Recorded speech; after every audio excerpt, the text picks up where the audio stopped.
Allah Subhanahu Wa Taala berfirman, nescaya Allah akan meninggikan orang-orang yang beriman dan orang-orang yang diberi ilmu pengetahuan beberapa darjat. Surah Al-Mujadalah ayat ke-11. Bismillahirrahmanirrahim. Assalamualaikum warahmatullahi wabarakatuh. Bak kata pepatah, tak kenal maka tak cinta. Jadi, izinkan saya memperkenalkan diri. Nama si empunya badan Atirah binti Rizwan dan saya berumur 16 tahun. Bersekolah di Sekolah Menengah Kebangsaan Bukit Rangin yang terletak di Kuantan, Pahang. Dalam video ini akan saya kongsikan mengenai sebuah buku yang telah saya kaji serta dapati terdapat pelbagai isi menarik yang boleh dikongsikan bersama. Jadi, ayo. Ajaib hati perempuan. Dia tidak suka ditipu. Dia tidak sudi dipermainkan. Cintanya kepada orang lain adalah bererti cinta terhadap dirinya sendiri. Itulah kata-kata yang ditulis di muka hadapan karya Merantau ke Delhi hasil tangan Hamka atau nama penuhnya Haji Abdul Malik Karim Amrullah. Buku ini pertama diterbitkan pada tahun 1939 dan telah diterbitkan kembali buat kali kedua pada tahun 2015. Buku ini mengandungi 232 halaman bercetak termasuk 2 muka surat glosari dan juga 16 bab. Tema utama yang terdapat di dalam buku ini adalah tema kekeluargaan yang turut di samping tema kesetiaan dan juga perbezaan adat dan budaya. Jalan cerita mengenai buku Merantau ke Delhi karya Hamka ini adalah mengenai seorang jejaka yang bernama Leman dan berasal dari Padang, Sumatera bersama isterinya Poniam pula yang berasal dari Tanah Jawa. Walaupun mereka telah hidup bahagia bersama ketika mendirikan rumah tangga, tetapi disebabkan perbezaan keturunan, adat dan budaya telah memaksa mereka untuk berpisah. Demi mengekalkan adat berpatih, Leman telah mengahwini seorang gadis berketurunan Minang yang jauh lebih manja dan pandai bergaya. Sehinggakan dia telah menceraikan Poniam yang telah banyak berkorban. Setelah diceraikan, hidup Poniam berubah menjadi lebih berjaya dan bahagia. Namun, sayang, 1000 kali sayang, hidup Leman pula kian hari kian sukar. Kini, Leman mula sedar bahawa selama ini dia hanya menumpang kebijaksanaan dan kekayaan Poniam sahaja. Oleh itu, sebagai masyarakat, pada hari ini kita perlulah mengambil pedoman dan pengajaran daripada kisah Merantau ke Delhi ini yang terlalu mengikut adat dan budaya semata-mata. Saya memilih buku Merantau ke Delhi ini untuk dikongsikan bersama adalah kerana buku ini telah berjaya menunjukkan keberanian penulis iaitu Hamka dalam mengkritik sesetengah golongan masyarakat yang terlalu menyanjung adat dan budaya sehingga mereka mengabaikan panduan utama kehidupan yang sepatutnya berlandaskan Al-Quran dan hadis. Setiap perkara yang baik pasti ada buruknya. Begitu juga dengan buku Merantau ke Delhi ini.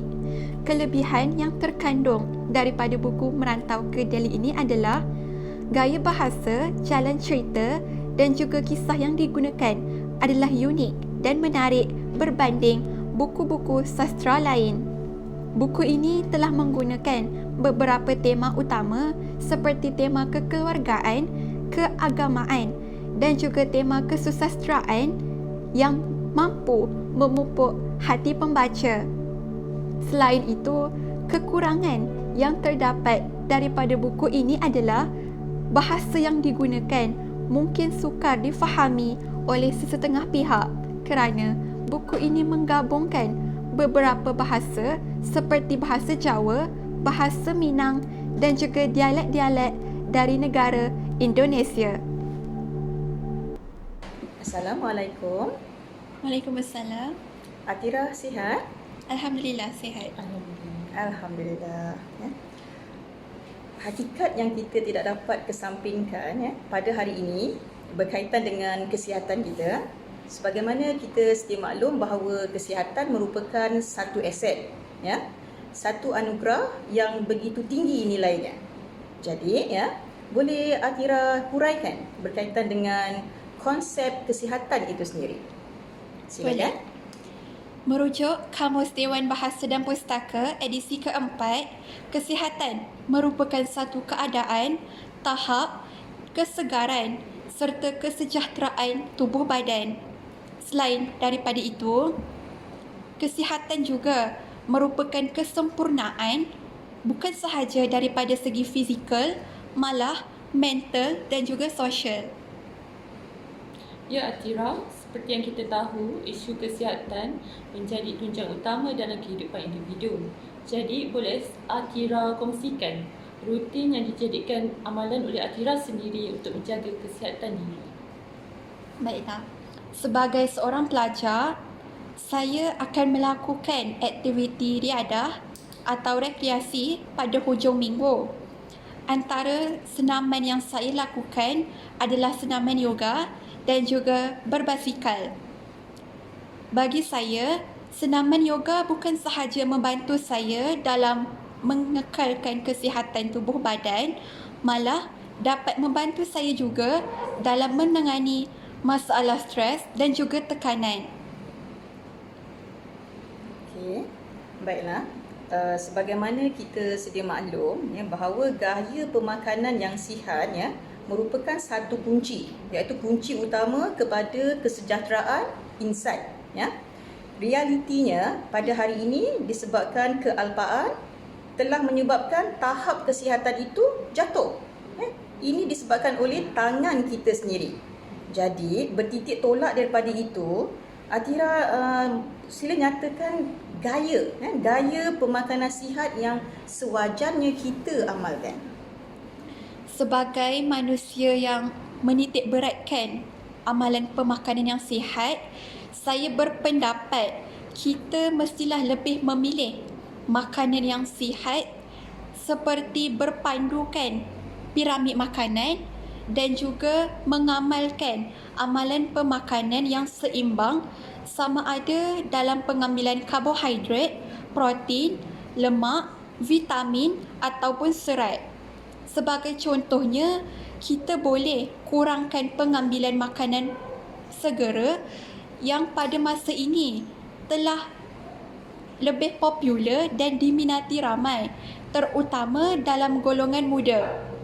Saya berpendapat bahawa sayur-sayuran dan buah-buahan sepatutnya menjadi aspek utama dan makanan yang sepatutnya lebih diminati dan dipilih dalam pemakanan harian. Jadi oleh itu kita sewajarnya bersama-sama mengamalkan gaya hidup yang sihat. Setuju? Okey, jadi terima kasih Atira. Sama. Sebelum saya mengakhiri video ini, izinkan saya untuk menyampaikan serangkap pantun yang berbunyi, pergi ke pekan, membeli jamu, beli bersama herba dan halia, buku bagaikan lautan ilmu, amalkanlah membaca amalan mulia. Jika hidup 1000 tahun tetapi tidak membaca, tiada gunanya. Jadi, di sini saya menyeru, marilah kita bersama-sama mengamalkan amalan membaca. Iqra, Iqra, Iqra. Bacalah, bacalah dan bacalah. Assalamualaikum warahmatullahi wabarakatuh.